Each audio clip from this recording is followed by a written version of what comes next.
Merci de choisir la chaîne 2 pour vous informer. Il est 12 heures à Bamako et ses environs. C'est l'heure d'InfoCité. InfoCité, le journal de l'info de proximité sur la 95.2. Les épreuves du baccalauréat session de juin 2025 ont débuté aujourd'hui. Ils sont plus de 119 000 candidats à composer dans 533 centres à travers tout le pays. Tanavette Sangaré a recueilli les impressions de certains candidats à suivre. Bara ANPE, c'est le nom de la nouvelle plateforme digitale de recherche et offre d'emploi de l'ANPE. L'Agence nationale de la promotion de l'emploi entend à travers cette plateforme faciliter les recherches d'emploi et ainsi lutter contre le chômage. Dans notre dossier du jour, nous allons parler du trousseau de mariage. Avant, l'achat du trousseau incombait aux mères. Mais de nos jours, les jeunes filles y participent également. À qui revient réellement l'achat du trousseau de mariage? C'est ce que nous allons découvrir dans ce journal. Voici pour les titres. Le développement, c'est dans un instant. Bonjour à toutes et à tous. À la présentation, Awakinza Sidibé, à la mise en onde, Djala Samaki. Je vous le disais, ce matin, les épreuves du baccalauréat session de juin 2025 ont débuté sur toute l'étendue du territoire malien. Le début des examens a été lancé par le Premier ministre qui a adressé des mots d'encouragement aux élèves. Ils sont plus de 119 000 candidats répartis dans 533 centres à passer cet examen à travers le pays. Ils abordent les épreuves dans un climat à la fois craintif et détendu. Tanavette Sangaré a tendu le micro à certains candidats. Suivons. Je me nomme Elgoli Nantoumé, je fais la terminale sciences économiques au lycée Kodonso. On a eu quelques mois à faire des exercices avec les profs expérimentés, donc je pense que le sujet ne sera pas aussi difficile. Ça portera sur ce qu'on a vu en classe. Mon nom c'est Kourava Traoré, je fais la terminale sciences économiques au lycée Elbac. En ce moment, je suis un peu stressée pour les surveillances et tout, sinon, et côté apprentissage, ça va alhamdoulilah. Je suis hyper stressé car c'est ma première fois. J'ai entendu des propos, les gens disent que c'est très difficile, les surveillants, les sujets, tout. Donc actuellement c'est chaud. La terminale l'anglaise, à l'école, la cadette. J'ai très peur. Moi je me nomme Issif Konaté, je fais la TESO en école privée Les Fidèles. Je suis très bien prêt même. L'année dernière j'ai joué pour la comptabilité parce que je n'avais pas très bien compris la comptabilité. Donc cette année j'ai très bien compris toutes les leçons qu'on a fait à l'école. J'espère que ça va bien se passer cette année. Bonne chance à tous les candidats. Retrouvez le reportage intégral dans nos prochaines éditions. Bonne nouvelle pour les personnes en quête d'emploi. La NPE vient de dévoiler au public sa nouvelle plateforme digitale de recherche et offre d'emploi.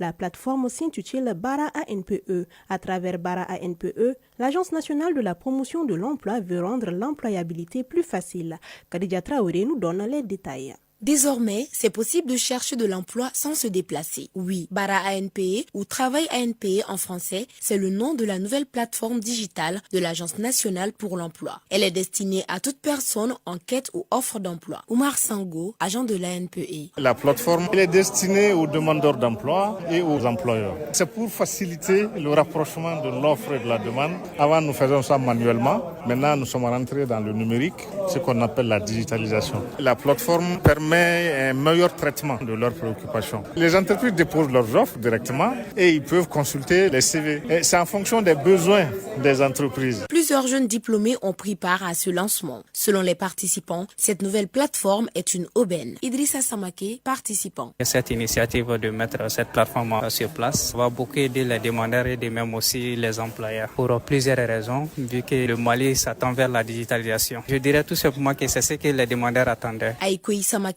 participante. Les procédures d'accéder à la plateforme ont été très bien expliquées. Donc moi j'ai été merveilleux. On tend vers l'évolution et je dis félicitations aux concepteurs. Pour s'inscrire sur Bara ANPE, il suffit de taper www.baraanpe.ml.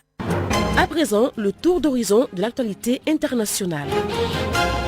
Nous recevons Safiatou Kone pour le développement de l'actualité internationale. Safiatou, bonjour. Bonjour Awa Sidibé, bonjour à toutes et à tous. En Côte d'Ivoire, Laurent Gbagbo et Tidjane Thiam unissent leurs forces contre le président Alassane Ouattara.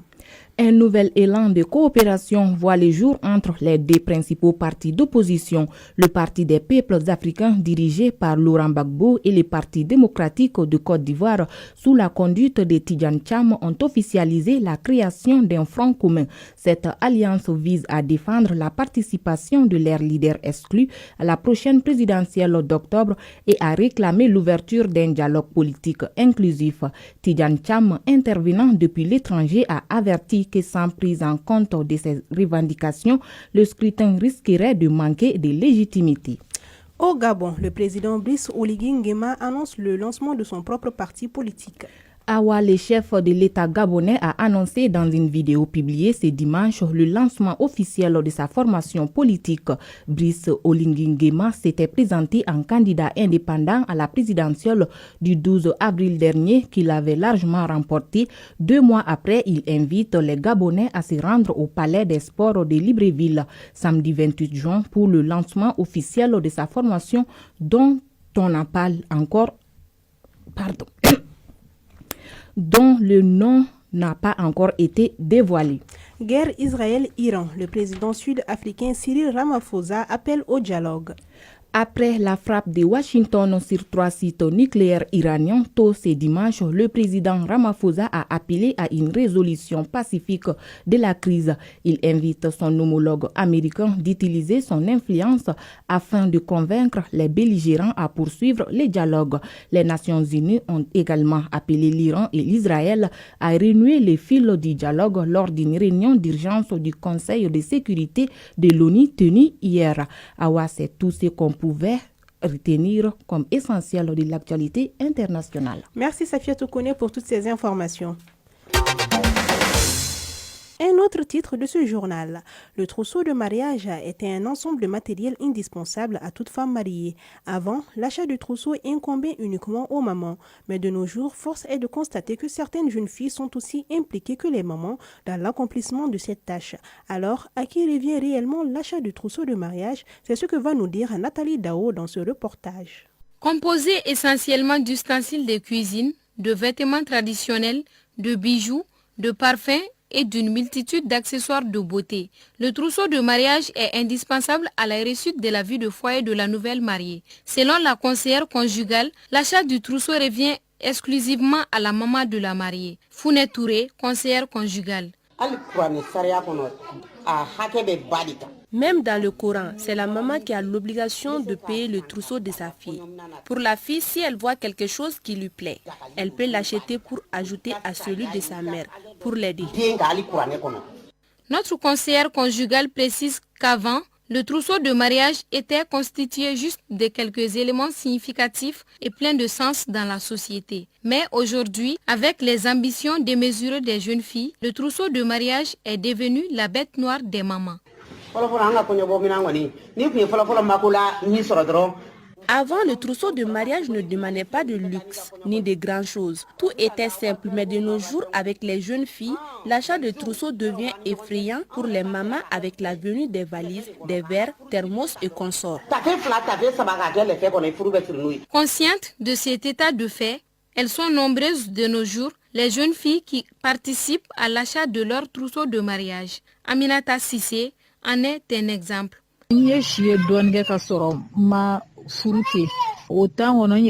J'ai assez duré dans le célibat.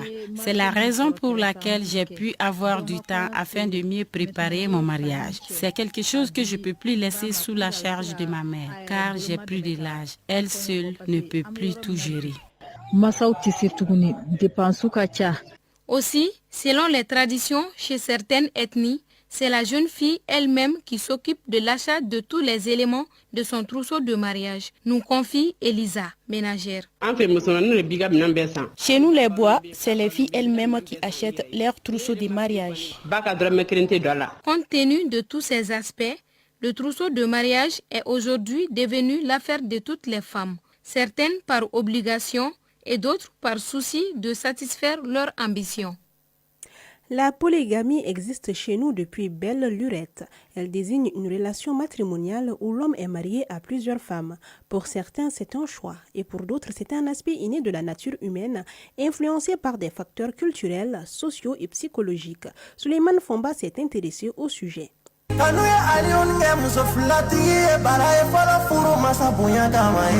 La polygamie est un système marital où l'homme a plusieurs conjoints simultanément.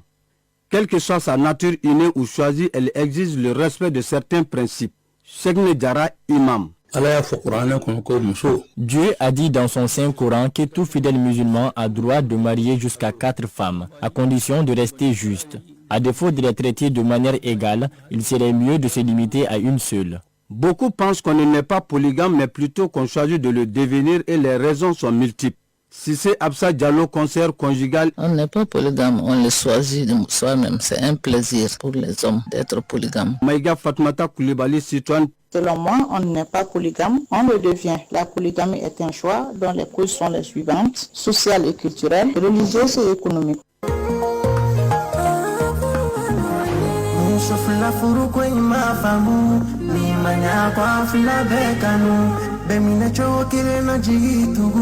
La polygamie relève du destin qu'on est obligé de suivre. Bakary Sidibé, polygame. Selon moi, on est polygame. Aujourd'hui, j'ai 3 femmes, parce que Dieu l'a voulu. Pourtant, je ne reproche rien à la première. Selon Bakoraba Dabo, conseiller conjugal, la polygamie n'est pas un choix, mais un destin. D'abord, se marier est une chance qui n'est pas donnée à tout le monde, à plus forte raison d'en prendre plusieurs. Cela relève de la magie du destin. Alors que les débats sur la polygamie se poursuivent, il devient crucial de réfléchir sur ses avantages et ses inconvénients. À la question de savoir si elle est innée ou acquise, chacun y va de sa réponse. Cela dit, une approche nuancée permettrait de mieux comprendre la diversité et la complicité des relations humaines.